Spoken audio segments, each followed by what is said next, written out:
حضرت حمزہ رضی اللہ تعالی عنہ کا کفن۔ حضور اکرم صلی اللہ علیہ وسلم کے چچا حضرت حمزہ رضی اللہ تعالی عنہ غزوہ احد میں شہید ہو گئے اور بے درد کافروں نے آپ رضی اللہ تعالی عنہ کے کان، ناک وغیرہ اعضاء کاٹ دیے اور سینہ چیر کر دل نکالا اور طرح طرح کے ظلم کیے۔ لڑائی کے ختم پر حضور اکرم صلی اللہ علیہ وسلم اور دوسرے صحابہ کرام رضوان اللہ علیہم اجمعین شہیدوں کی لاش تلاش فرما کر ان کی تجہیز و تکفین کا انتظام فرما رہے تھے کہ حضرت حمزہ رضی اللہ تعالیٰ عنہ کو اس حالت میں دیکھا، نہایت صدمہ ہوا اور ایک چادر سے ان کو ڈھانپ دیا۔ اتنے میں حضرت حمزہ رضی اللہ تعالیٰ عنہ کی حقیقی بہن حضرت صفیہ رضی اللہ تعالیٰ عنہ تشریف لائیں کہ اپنے بھائی کی حالت کو دیکھیں۔ حضور صلی اللہ علیہ وسلم نے اس خیال سے کہ آخر عورت ہیں، ایسے ظلموں کے دیکھنے کا تحمل مشکل ہوگا، ان کے صاحبزادے حضرت زبیر رضی اللہ تعالیٰ عنہ سے ارشاد فرمایا کہ اپنی والدہ کو دیکھنے سے منع کرو۔ انہوں نے عرض کیا کہ حضور صلی اللہ علیہ وسلم نے دیکھنے کو منع فرما دیا۔ انہوں نے کہا کہ میں نے یہ سنا ہے کہ میرے بھائی کے ناک، کان وغیرہ کاٹ دیے گئے، اللہ کے راستے میں یہ کون سی بڑی بات ہے، ہم اس پر راضی ہیں، میں اللہ سے ثواب کی امید رکھتی ہوں اور انشاءاللہ صبر کروں گی۔ حضرت زبیر رضی اللہ تعالیٰ عنہ نے حضور صلی اللہ علیہ وسلم سے جا کر اس کلام کو ذکر کیا تو حضور صلی اللہ علیہ وسلم نے اس جواب کو سن کر دیکھنے کی اجازت عطا فرما دی۔ آ کر دیکھا، انا للہ و انا الیہ راجعون پڑھی اور ان کے لیے استغفار اور دعا کی۔ ایک روایت میں ہے کہ غزوہ احد میں جہاں لاشیں رکھی ہوئی تھیں، ایک عورت تیزی سے آ رہی تھی۔ حضور صلی اللہ علیہ وسلم نے فرمایا، دیکھو عورت کو روکو۔ حضرت زبیر رضی اللہ تعالیٰ عنہ کہتے ہیں، میں نے پہچان لیا کہ میری والدہ ہیں، میں جلدی سے روکنے کے لیے بڑھا مگر وہ قوی تھیں۔ ایک گھونسا میرے مارا اور کہا، پرے ہٹ۔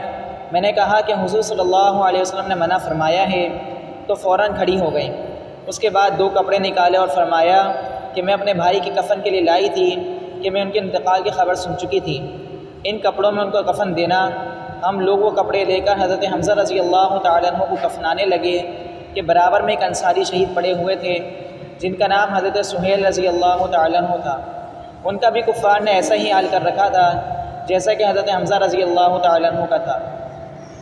ہمیں اس بات سے شرم آئی کہ حضرت حمزہ رضی اللہ تعالیٰ عنہ کو 2 کپڑوں میں کفن دیا جائے اور انصاری کے پاس ایک بھی نہ ہو، اس لیے ہم نے دونوں کے لیے ایک کپڑا تجویز کر دیا، مگر ایک کپڑا ان میں بڑا تھا، دوسرا چھوٹا، تو ہم نے قرعہ ڈالا کہ قرعے میں جو کپڑا جن کے حصے میں آئے گا وہ ان کو کفن میں دیا جائے گا۔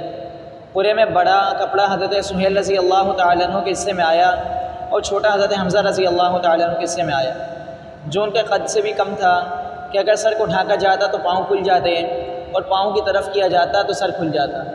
حضور اکرم صلی اللہ علیہ وسلم نے ارشاد فرمایا کہ سر کو کپڑے سے ڈھانک دو اور پاؤں پر پتے وغیرہ ڈال دو۔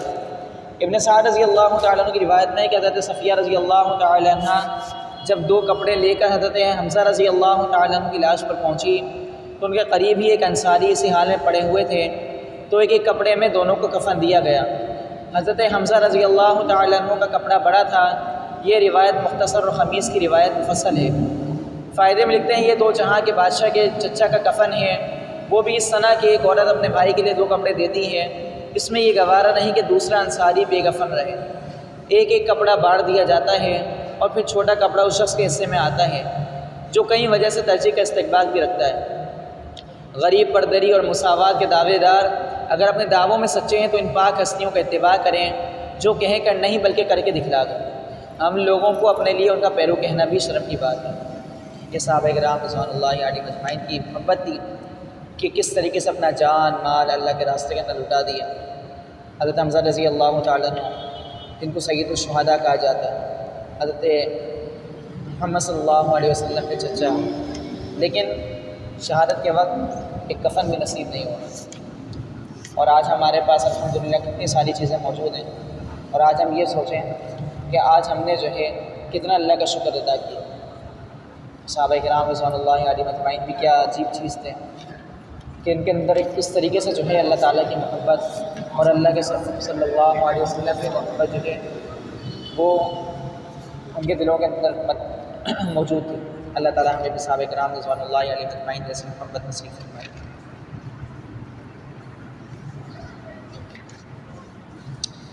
حضرت خنسہ رضی اللہ تعالی عنہ کے اپنے 4 بیٹوں سمیت جنگ میں شرکت۔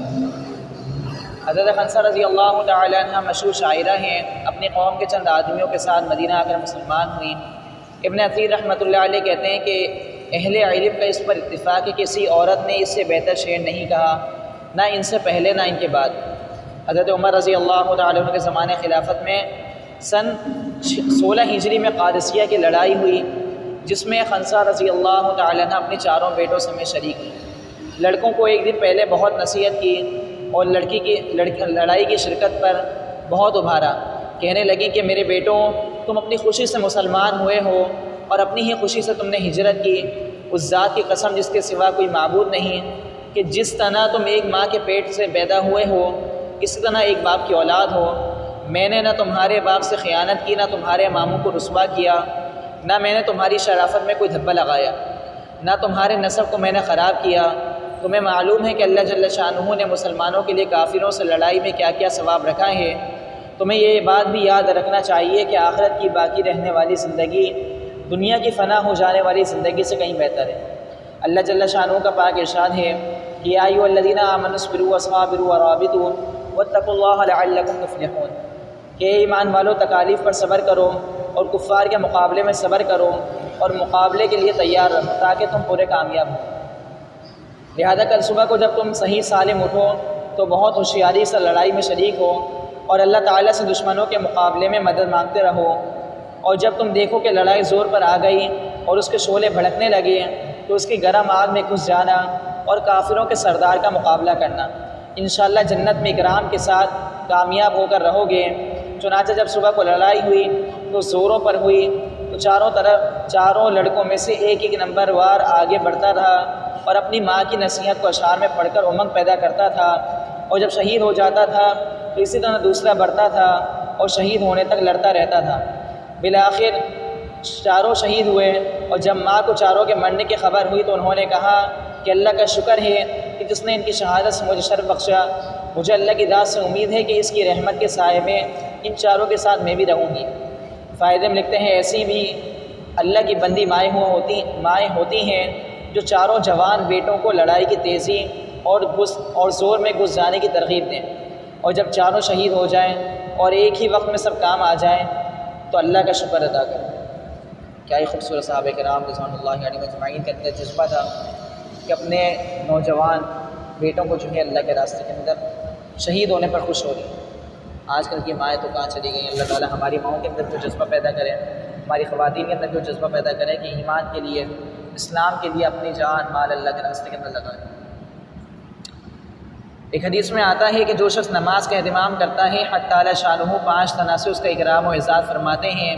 ایک یہ کہ اس پر سے رزق کی تنگی ہٹا دی جاتی ہے، دوسرا یہ کہ اس سے عذاب قبر ہٹا دیا جاتا ہے، تیسرا یہ کہ قیامت کو اس کے اعمال نامے دائیں ہاتھ میں دیے جائیں گے، جن کا حال سورۃ الحاقہ میں مفصل مذکور ہے کہ جن لوگوں کے نامہ اعمال دائیں ہاتھ میں دیے جائیں گے وہ نہایت خوش و خرم ہر شخص کو دکھاتے پھریں گے، اور چوتھا یہ کہ وہ صراط پر سے بجلی کی طرح گزر جائیں گے، پانچواں بغیر حساب جنت میں داخل ہوں گے، اور جو شخص نماز میں سستی کرتا ہے اس کو 15 طریقے سے عذاب ہوتا ہے، 5 طرح دنیا میں اور 3 طرح سے موت کے وقت اور 3 طرح قبر میں اور 3 طرح قبر سے نکلنے کے بعد۔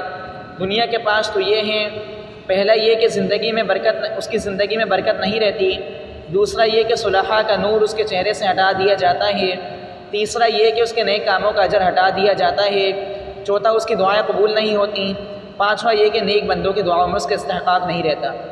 اور موت کے وقت 3 عذاب یہ ہے کہ اول ذلت سے مرتا ہے، دوسرا بھوکا مرتا ہے، تیسرا پیاس کی شدت میں موت آتی ہے کہ اگر سمندر بھی پی لے تو پیاس نہیں بجھتی۔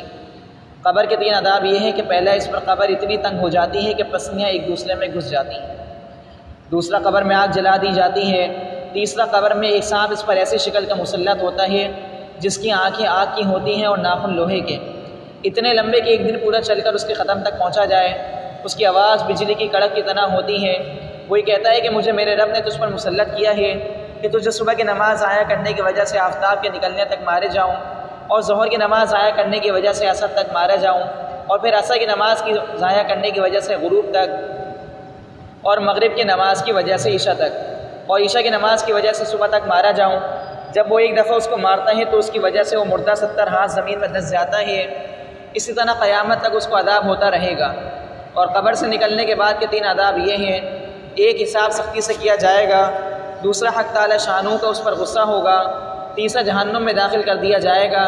یہ کل میزان 14 ہوئی، ممکن ہے کہ 15واں بھول سے رہ گیا ہو۔ اور ایک روایت میں یہ بھی ہے کہ اس کے چہرے پر 3 سطریں لکھی ہوئی ہوتی ہیں۔ پہلی سطر: او اللہ کے حق کو ضائع کرنے والے۔ دوسری سطر: او اللہ کے غصے کے ساتھ مخصوص۔ تیسری سطر: جیسا کہ تو نے دنیا میں اللہ کے حق کو ضائع کیا، آج تو اللہ کی رحمت سے مایوس۔ بس میرے بھائیو دوستوں بزرگوں، جو کچھ پڑھا گیا سنا کہ اللہ تعالیٰ ان تمام باتوں پر اخلاص سے عمل کرنے کی اور دوسرے تک آگے پہنچانے کی توفیق عطا فرمائے۔ اللہ تعالیٰ نے میری آپ کے اور قیامت تک آنے والے تمام انسانوں کی دونوں جہانوں کی 100% کامیابی اپنے پورے کے پورے دین پر چلنے میں رکھی۔ یہ دین میرے اندر، آپ کے اندر، سارے عالم کے سارے انسانوں کی زندگی کے اندر کس طرح آئے گا، اس کے لیے محنت۔ جیسے دنیا کا کوئی کام بغیر محنت کے نہیں آتا، اسی طریقے سے جو اللہ کے رسول صلی اللہ علیہ وسلم اتنا بڑا دین لے کے آئے، یہ بھی بغیر محنت، بغیر مشقت کے نہیں ہے۔ اس کے لیے بھی اپنا مال، اپنا جان، اپنا وقت لگائیں گے، تب جا کے ہمارے دل کے اندر اس کی قیمت پیدا ہوگی۔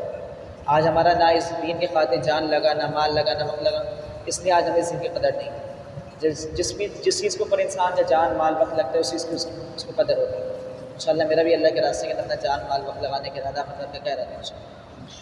الحمدللہ رب العالمین والعاقبۃ للمتقین والصلاۃ والسلام علی سید الانبیاء والمرسلین۔ اللهم ربنا آتنا في الدنيا حسنة وفي الآخرة حسنة وقنا عذاب النار۔ اللهم ربنا ظلمنا أنفسنا وإن لم تغفر لنا وترحمنا لنكونن من الخاسرين۔ یا اللہ ہم سب کی تمام صغیرہ کبیرہ گناہوں کو معاف فرما۔ یا اللہ تو معاف فرمانے والا ہے، معافی کا رزق فرماتا ہے۔ یا رب کائنات، مجھے اپنی قسم کا تمام صغیرہ کبیرہ گناہوں کو معاف فرما۔ یا اللہ ہم سب کے ساتھ آسانی والا معاملہ فرما، رحمت والا، کرم والا معاملہ فرما۔ اللہ صحابہ کرام رضوان اللہ علیہم اجمعین جیسے ہمارے اندر ایمان کی قوت پیدا کرنا، اس طرح صحابہ کرام رضوان اللہ علیہم اجمعین نے تیرے دین کی خاطر اپنا مال، اپنا جان، اپنا وقت لگایا۔ اللہ اس طریقے سے بھی ہمیں بھی اپنا جان، اپنا مال، اپنا وقت لگانے کی توفیق عطا کرنا۔ یا اللہ سعادت و جان کی زندگی اللہ تعالیٰ نہ جان کی موت کی موت میں جان، اپنے راستے میں نشانت والی موت عطا کرنا۔ جتنے بھی لوگ گھروں میں اسپتالوں میں جذبات بیمار ہیں، اللہ تمام بیمار کو شفا نصیب کرنا۔ ہم سب کو مدینے اور اپنے گھر خانہ کعبہ کی زیارت نصیب کرنا، روضہ رسول اللہ صلی اللہ علیہ وسلم کی زیارت نصیب کرنا۔